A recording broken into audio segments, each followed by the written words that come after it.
Rendons-nous maintenant auprès de Douglas et Hélène Cornwolf.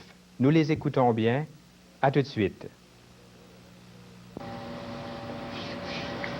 Bonjour Hélène et Doug Cornwolf.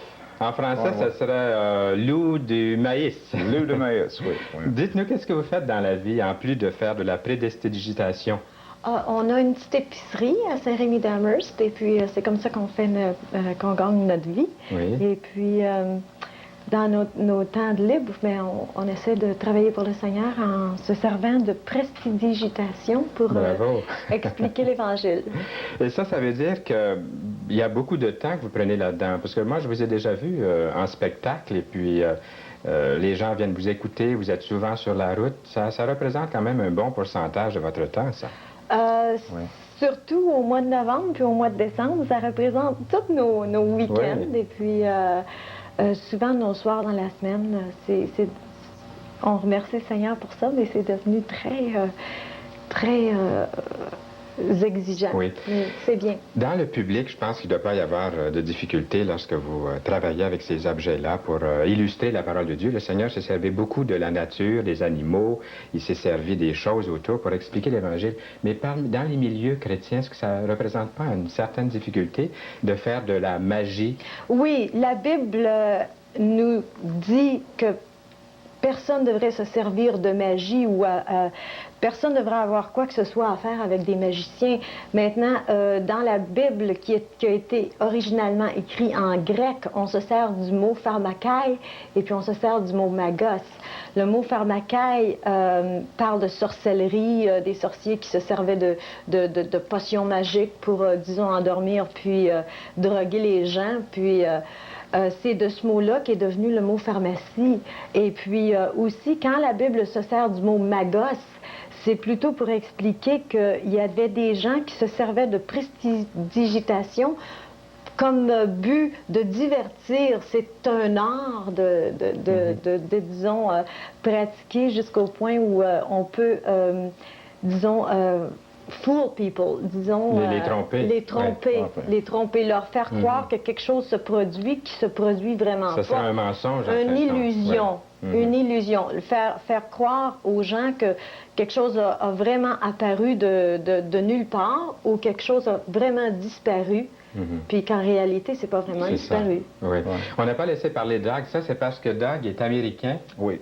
Et puis, il aimerait mieux que laisser parler son épouse en français. Mais il parle français aussi. De temps en temps, il est capable de dire quelques mots. Si je travaille dans notre magasin avec des épices, je comprends les choux, les navets, toute la kit. C'est comme ça. C'est bon, mais lorsque Doug et Hélène sont ensemble et puis qu'ils commencent à parler du Seigneur, puis à utiliser ces choses-là pour vraiment illustrer l'Évangile, vous êtes formidable. Et puis, on aimerait bien vous voir faire quelque chose maintenant, à moins que vous aimeriez encore ajouter un mot d'explication avant de vous y mettre. Non, c'est à votre Non, juste pour expliquer, normalement, je travaille avec les musiques et les illusions ensemble. Oui. Oui. One reinforces the other. Là, on n'a pas la musique aujourd'hui. Not just the illusion, but notre ministère ordinaire. Bien, on vous laisse faire. On aimerait bien voir ce que vous avez à nous donner aujourd'hui. Bon, d'accord. OK. Et puis... là, ce qui va se passer, c'est qu'on va se servir d'une illusion qui va nous montrer, comme quand on accepte le Seigneur, le Seigneur, il aime beaucoup les pécheurs, mais il ne peut pas vivre en présence du péché. Alors, ce qu'il fait, c'est qu'il nous pardonne nos péchés, puis il les fait disparaître. Et puis maintenant, on va vous raconter une histoire avec une bonne et une mauvaise nouvelle. Puis je suis sûre que vous avez tout entendu des histoires comme ça. La mauvaise nouvelle est que la Bible nous dit que le monde entier est prisonnier du péché. On est tous des pécheurs, il n'y a rien qu'on peut y faire, c'est dans notre nature. Et puis la bonne nouvelle est que Christ Jésus est venu dans le monde pour sauver les pécheurs. Alors en autant qu'on garde Jésus bien centré et au milieu de notre vie, on va s'apercevoir avec le temps qu'il va faire disparaître nos péchés aussi facilement qu'il en est de compter 1, 2, 3. Ah, comme ça. Je suis trop vite. Oui, moi, je suis juste à côté, mais j'ai rien vu. N'importe qui peut faire ça, vous savez, avec 10 ans de pratique puis 10 000 d'investissement. Mais c'est beau le message que vous avez avec Hélène, là. C'est très beau le message que vous venez de donner. On vous laisse continuer. OK, d'accord. Et puis ici, on a 2 bâtons. Et puis ça va expliquer comment la Bible fonctionne. La Bible est pareille comme ça.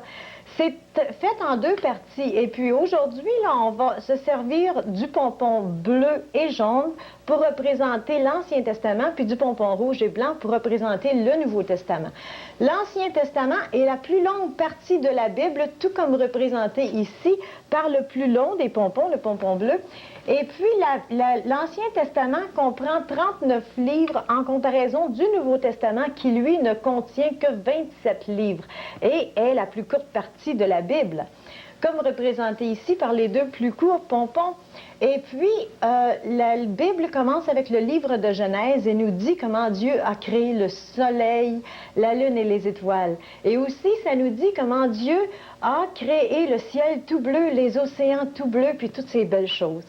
Il y a beaucoup de gens qui prétendent que l'Ancien Testament fonctionne par lui-même, qu'il est complet par lui-même et qu'il n'a aucune relation avec le Nouveau Testament. Mais nous savons que le Nouveau Testament est l'histoire de Jésus-Christ et comment il est mort sur la croix pour payer pour nos péchés. Parce que nous étions tous pécheurs et que nous étions incapables de plaire à Dieu, il a été obligé d'envoyer son Fils pour nous ramener à un état de pureté. Et puis, on sait que le Nouveau Testament a plusieurs histoires individuelles, qu'il est très instructif et très intéressant par lui-même, mais on peut s'apercevoir qu'il fonctionne avec l'Ancien Testament. Voyez-vous, l'Ancien Testament est la prophétie de la venue du Messie et le Nouveau Testament est l'accomplissement de ces prophéties. Alors, en autant qu'on les garde ensemble, ils fonctionnent merveilleusement bien. Mais si, par contre, on les sépare, eh bien, on peut s'apercevoir que ça ne fonctionne plus, puis il n'y a rien là. Ça ne fonctionne pas tellement bien, hein, comme vous pouvez voir. Alors, c'est pourquoi le dernier livre de la Bible, le livre d'Apocalypse, nous dit que nous devrions ni ajouter ni soustraire quoi que ce soit à la parole du Seigneur, qui est la parole de vérité, parce que si nous faisons ceci, nous serons punis en accordance avec ce qu'on aurait accompli. Oui, c'est vrai, on ne peut pas ajouter. Puis c'est pas seulement dans l'Apocalypse que c'est écrit, mais aussi dans d'autres passages de la Bible qu'on ne peut pas ajouter ou retrancher ou soustraire. On vous laisse continuer. Bon, maintenant, on a une Bible démonstrative ici, puis on sait tous que la Bible contient la vérité sans erreur et qu'elle finit en nous offrant le salut, c'est merveilleux. Oui. Et puis aussi, la Bible nous donne, c'est notre livre, notre manuel d'opération, notre livre de vie. Et puis ça nous dit, surtout quand on lit la parole de Jean 3,36 qui nous dit « Celui qui croit au Fils aura la vie éternelle, celui qui ne croit pas au Fils n'aura pas la vie, mais la colère de Dieu demeure en lui. » Et ici, on a une petite démonstration de la colère de Dieu. Je ne sais pas ce que vous en pensez, mais moi, je ne suis pas folle de passer l'éternité dans un endroit semblable. Hein? Wow. Pas cadeau, hein? Non, hein? Mais aussi, la Bible nous dit qu'aucun œil n'a vu, aucune oreille n'a entendu et qu'aucun esprit et aucun cœur ne peut imaginer ce que Dieu a préparé dans les cieux pour ceux qui l'aiment. Hein?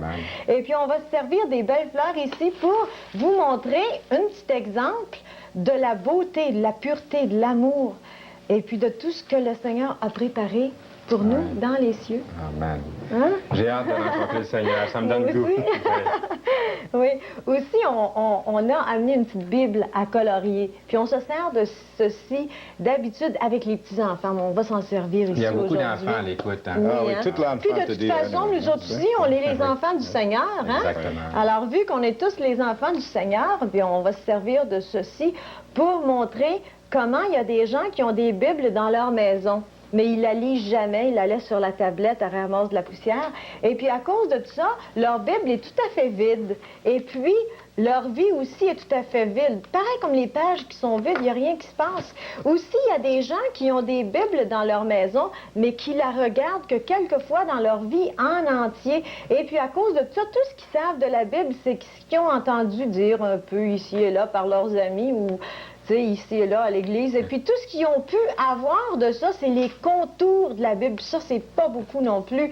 Mais il y a des gens qui ont des Bibles dans leur maison, qui la lisent à tous les jours, qui vivent par la parole du Seigneur et puis qui vont dans des églises qui enseignent la parole et puis la Bible. Et puis à cause de ça, leur vie devient très colorée et leur Bible aussi.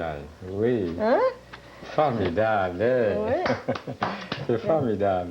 Et puis aussi, on a ici devant vous là, un cylindre qui est complètement vide. On a un cylindre, hein? On a un cylindre, Oui, Parce que je Doug- comprends le cylindre. C'est juste un problème avec le truc. Ah, il y a un problème Yeah, avec oui. le truc. Yeah, c'est- Ah, mon Dieu. Ben, dans ce cas-là, on ne pourra pas faire le truc. I suppose. On va passer ce truc-là. OK, ça va. OK. On D'accord. avait tout préparé, puis on n'était pas encore assez préparé. C'est comme ça quand on n'est pas... on n'est pas vite That's too bad. It's one of the best ones. Ah, Oui, mais c'est pas vrai. mais c'est pas si grave. Eh bien, ce qui arrive, c'est qu'on se sert de ceci parce que c'est un fait que les gens, surtout les enfants, retiennent seulement que 10 de ce qu'ils entendent. Oui. Et puis, c'est un fait aussi que si quelque chose est visuel, puis Ils vont coloré, comprendre tout de suite. c'est plus... Il y a un plus grand pourcentage qu'on va se souvenir du message. Le Seigneur s'est servi beaucoup de paraboles. Alors nous, on se sert d'illustrations. C'est formidable ce que vous faites, je pense, parce que vous allez aider aux gens à saisir la parole de Dieu. Ah. Comment êtes-vous venu au Seigneur vous-même? C'est par mon mari. On travaillait, on faisait de la Prédestidigitation, oui, ouais. dans les cabarets. Et puis, ce qui se passe, c'est que mon mari il en a eu la conviction, le Saint-Esprit lui a parlé beaucoup avant moi. Et puis, en fin de compte, il m'a achalé. Il m'a vraiment achalé pour ça. Puis il me disait, c'est pas bien ce qu'on fait, puis c'est ci, puis c'est ça. Ça a été plus difficile de me convaincre parce que moi, je me disais, ben voyons donc, moi, je fais rien de mal, et puis tout ça. Jusqu'à un jour, il est arrivé, puis il m'a dit, écoute, j'ai quelque chose, là, j'ai une question bien sérieuse à te demander, là, puis pense-y comme il faut. Qu'est-ce que tu en penses? Si Jésus venait ici, là, ce soir, puis il serait assis dans l'audience, est-ce que tu penses qu'il applaudirait? Oh boy, il a fallu que je pense à celle-là, puis c'est là qu'en réalité, j'ai figuré Jésus assis dans l'audience, puis j'ai dit, oh non, je pense pas qu'il nous trouverait bien drôle, hein? Et puis, je suis sûre qu'il applaudirait pas, tu sais. Alors, à ce moment-là, ben, il m'avait convaincu que ce qu'on faisait était pas bien, tu sais, puis en fin de compte, ben, on a arrêté de faire du spectacle dans un cabaret, puis on a ouvert les petites épiceries comme ça. Puis le Seigneur nous a aidés beaucoup, hein, parce que c'est à ce moment-là que le gros miracle s'est passé, franchement. Parce que c'était un gros sacrifice. Mais c'est pas là qu'on est venu au Seigneur. Ça en a pris un autre 5 ans avant. Mon mari continuait, disons, à lire. Et puis, on avait un de ses amis qui était dans l'aviation avec, que Doug était dans l'aviation avec, puis il nous envoyait des petites cassettes par la malle, puis il nous disait comment est-ce que notre vie plaisait pas du tout au Seigneur. Et puis, il nous a beaucoup aidés. Puis, en fin de compte, puis on est allé, on écoutait beaucoup d'évangélistes à la télévision. Et puis, on a entendu parler d'une croisade qui venait à Toronto. Puis, on est allé à Toronto pour voir la fameuse croisade. Et puis, c'est là qu'on a accepté le Seigneur. Puis, ça a été la transformation totale. Vous êtes avancé, j'imagine. On vous donnait l'occasion de vous déclarer pour le Seigneur pour cette croisade? Oui. Disons que on a fait le voyage jusqu'à Toronto, puis tout le long, on avait hâte de voir ce qui se passait dans une croisade comme ça. On le voyait à la télévision, puis c'était bien merveilleux, mais quand ils ont fait l'appel, oui, on est allé, mais je pense qu'en fin de compte, tout le long du voyage, je pense que le Seigneur nous parlait, oui. Je pense que Doug serait prêt à faire son autre Oui, illustration. Oh, good, OK. C'est pour vous montrer comment est-ce qu'on a un cylindre ici. Et puis le cylindre que vous voyez ici est complètement vide. On a 3 boules de couleurs. Puis comme vous voyez, c'est complètement vide. Puis c'est tout comme nos vies. Nos vies sont complètement vides. Maintenant, la boule jaune va représenter le divertissement. La boule verte va représenter l'argent et la boule rouge et colorée de couleur vive va représenter Jésus parce que nous, chrétiens, savons comment est-ce que notre vie est devenue vibrante et colorée depuis qu'on vit pour Jésus. Et puis, maintenant, il y a des gens qui disent que le divertissement et l'argent ne sont pas de bonne influence, mais c'est pas nécessairement vrai, parce que vous savez que même Jésus a dit dans la Bible, n'oubliez pas le divertissement, parce que en divertissant, certains ont diverti des anges, n'est-ce pas? Oui. Et puis aussi, remarquez bien que Jésus ne condamne pas l'argent, parce que Jésus a dit, c'est vrai qu'on ne peut pas servir l'argent et Dieu, mais il ne condamne pas l'argent. Ce qu'il condamne, c'est le fait qu'on en devient totalement esclave. Puis il condamne ça beaucoup. Maintenant, des trois boules que vous voyez là, si vous étiez obligé de vous passer d'une des trois choses qu'il y a là, laquelle des trois pourriez-vous vivre sans cette chose-là? Pourriez-vous vivre sans le divertissement, sans l'argent ou sans Jésus? Je ne pourrais pas vivre sans Jésus. Non. Laquelle des trois qui est la moins importante dans votre Je vie? dirais peut-être c'est le divertissement. Le divertissement. C'est vraiment ça, oui. We always tell them, especially entertainment like this, oui. right? Maintenant, on va prendre la boule jaune qui est le divertissement, puis on va la mettre en bas. C'est la moins importante. On la met en bas dans notre vie. Maintenant, des deux qui restent, de l'argent et de Jésus, laquelle des deux diriez-vous? L'argent. L'argent, oui. Bon, on met l'argent en deuxième. Puis Jésus devient la chose la plus importante dans notre vie, n'est-ce pas? Alors, on la met en premier dans notre vie. Première place dans notre vie. C'est drôle de voir comme même nous, chrétiens, des fois, on l'oublie. On regarde dans notre vie et on s'aperçoit que tout simplement, Jésus n'est pas en première place, mais il est en dernière place. C'est incroyable, même nous, chrétiens. Même nous, chrétiens, avons un dicton qui dit « on ne va pas lâcher puis on va recommencer ». Alors, pour ça, on va recommencer. Maintenant, cette fois-ci, on va prendre le divertissement, on va le mettre en dernière place. On ne va pas se tromper cette fois-ci. On va prendre maintenant l'argent, puis on va le mettre en deuxième place. Puis on va prendre Jésus, puis on va le mettre en première place dans notre vie. Cette fois-ci, on est sûr de ne pas s'être trompé, n'est-ce pas? Alors, mais quand on regarde dans nos vies, on s'aperçoit que des fois, Satan nous trompe, d'accord? Et puis, quand on regarde, on s'aperçoit que Jésus fait du progrès, il monte dans notre vie, mais il n'est pas en première place. Mais c'est rien de nouveau, vous savez, parce que même... Il y a des gens qui aimeraient prendre Jésus, l'enlever complètement dans leur vie, mais ça s'est produit dans le temps de Jésus aussi. Les scribes et les pharisiens ont pris Jésus, ils l'ont arrêté, ils l'ont jugé, ils l'ont crucifié, ils l'ont enseveli, et puis ils ont roulé une grosse pierre devant le tombeau, puis ils se sont dit, boy, cette fois-ci, on s'en est débarrassé, puis il n'est pas pour venir nous déranger. Hein? On s'en est débarrassé. Mais la même chose se produit de nos jours, parce que dans certaines églises, on dit, puis on prétend avoir Jésus. Mais quand on regarde dans ces églises-là, on s'aperçoit que Jésus n'est pas là. Mais la même chose se produit partout. Mais nous, on n'est pas vraiment inquiets, parce que nous, on sait où est Jésus.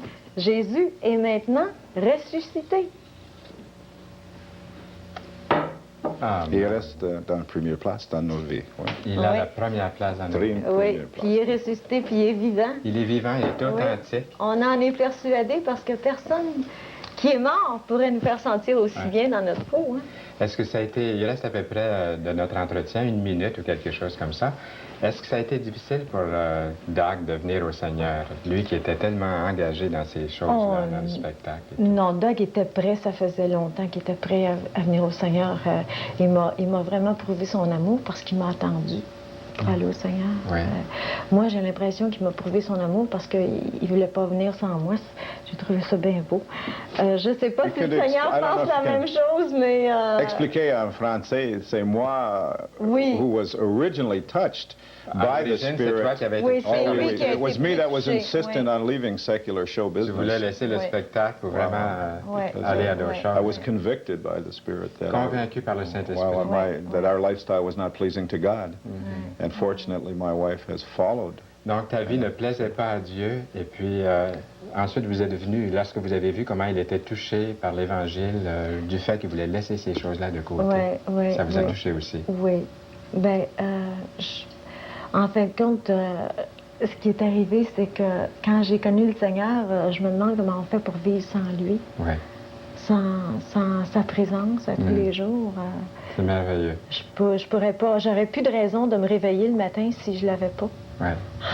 Eh bien, là-dessus, Doug Cornwolf et son épouse Hélène, merci beaucoup pour ce bon spectacle pour toute la famille, puis qui a souligné le fait important de Jésus vivant et authentique dans sa vie pour vivre. Merci beaucoup. Merci. Et revenez-nous. D'accord.